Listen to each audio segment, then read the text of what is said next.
Nargiza opa, qani? O'g'lingiz qani? Bilasizmi? Ya odam shunaqa ham tarbiya beradimi bolasiga? O'zingizni bosib oling, o'zingizni bosing, nima qildi? Mani o'g'lim nima qildi? Mana yagona o'g'limga narkotik moddalar sotib, giyohvandga aylantirib qo'yibdi. Bo'lishi mumkin emas, mani o'g'lim qilmagandir. Agar topsam, asli Farg'ona viloyati Rishton tumanida tug'ilgan yigit giyohvand moddalar savdosi bilan shug'ullanayotganligi ma'lum bo'ldi.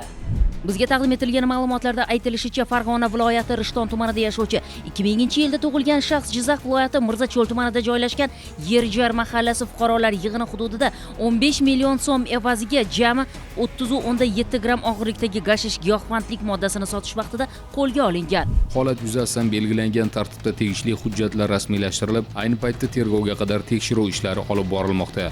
Daromad topish bahonasida o'zining va o'zgalarning hayotini zaharlayotganlar, sizning bu xatti-harakatingiz mahalla kuyda nafaqat o'zingizni, balki ota-onangizning ham boshini egishini unutmang.